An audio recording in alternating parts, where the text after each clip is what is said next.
Honda Beat yang sederhana, kendaraan untuk kebahagiaan masyarakat.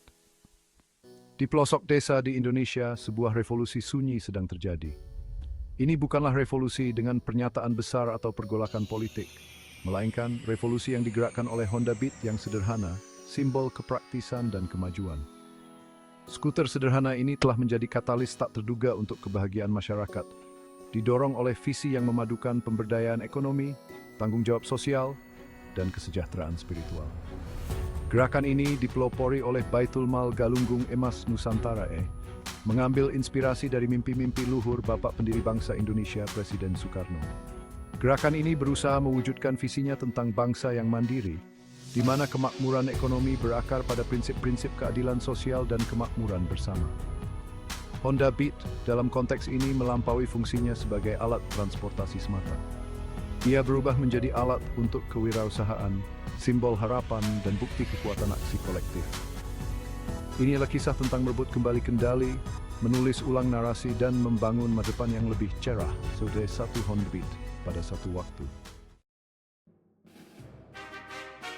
Gema suara Soekarno menghidupkan kembali semangat kemerdekaan ekonomi.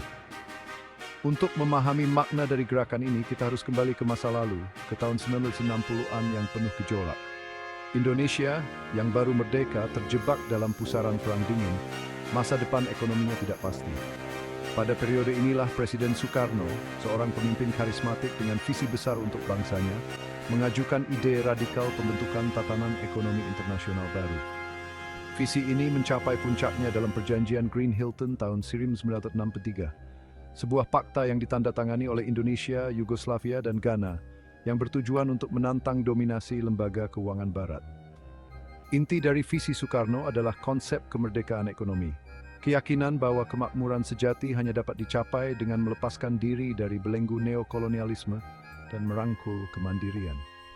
Ia membayangkan sebuah sistem di mana negara-negara, terutama yang berada di dunia ketiga, mengendalikan nasib mereka sendiri, bebas dari dikte kekuatan eksternal yang kuat.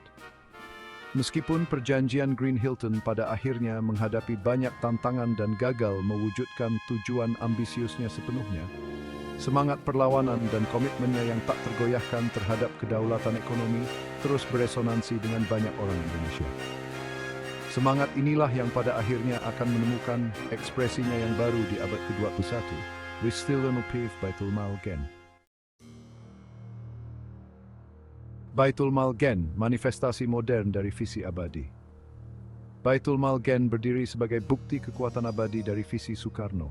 Didirikan pada tahun 2010, organisasi non-pemerintah LSM ini telah mendedikasikan dirinya untuk mendorong kesejahteraan masyarakat melalui perpaduan unik antara prinsip-prinsip Islam, kewirausahaan sosial, dan pemberdayaan akar rumput.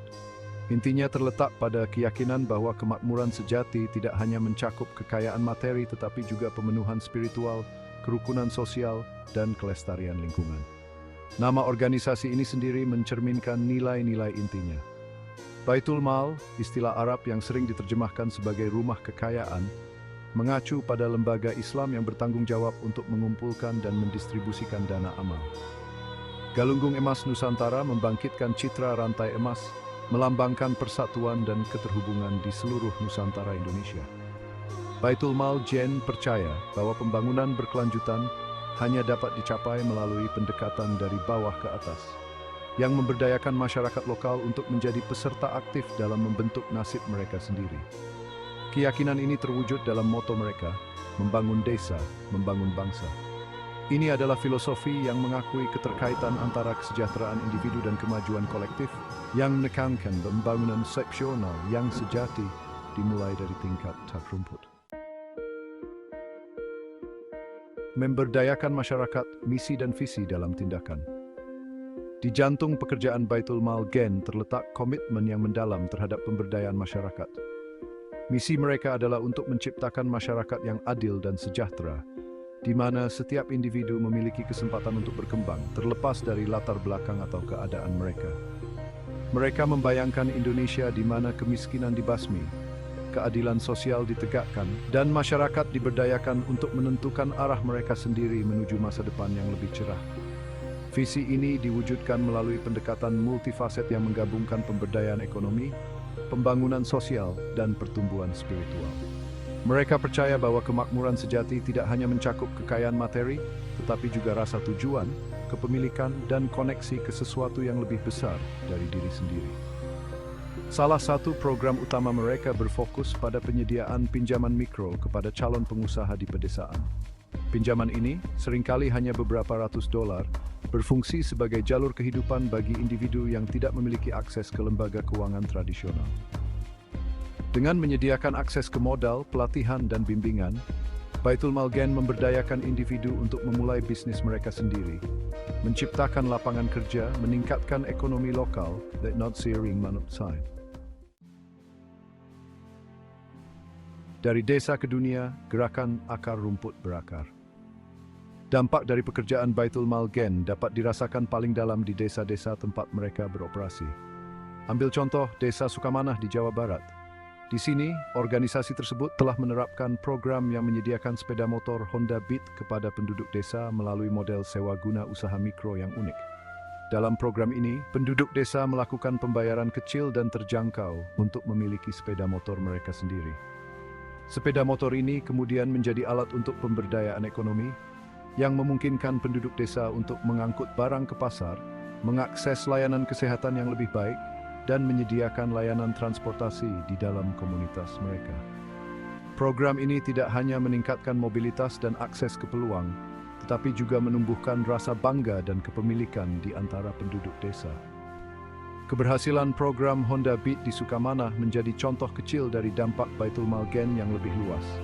Dengan berfokus pada solusi praktis yang memenuhi kebutuhan spesifik setiap komunitas, mereka telah mampu menciptakan efek domino perubahan positif yang meluas, jauh melampaui penerima manfaat awal.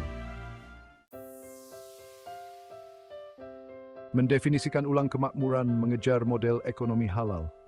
Yang mendasari pendekatan Baitul Mal adalah keyakinan mendasar pada pentingnya praktik ekonomi halal. Dalam Islam, konsep halal melampaui pedoman makanan untuk mencakup semua aspek kehidupan, termasuk transaksi keuangan.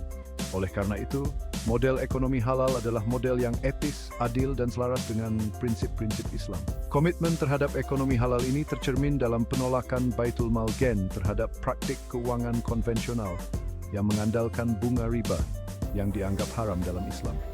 Sebaliknya, mereka telah mengembangkan model keuangan alternatif berdasarkan prinsip bagi hasil mudarabah dan pinjaman kebajikan.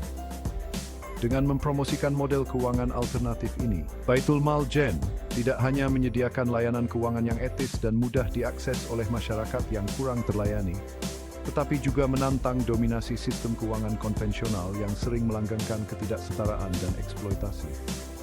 Pekerjaan mereka berfungsi sebagai pengingat yang kuat bahwa dunia lain adalah mungkin, di mana kemakmuran ekonomi tidak dikejar dengan mengorbankan nilai-nilai etika dan keadilan sosial. Gerakan ini, yang didorong oleh semangat Soekarno, kepraktisan Honda Beat, dan kompas etika ekonomi halal, terus mendapatkan momentum. Ini adalah bukti kekuatan aksi akar rumput, daya tarik abadi dari swasembada, dan keyakinan yang tak tergoyahkan pada masa depan yang lebih adil dan setara untuk semua.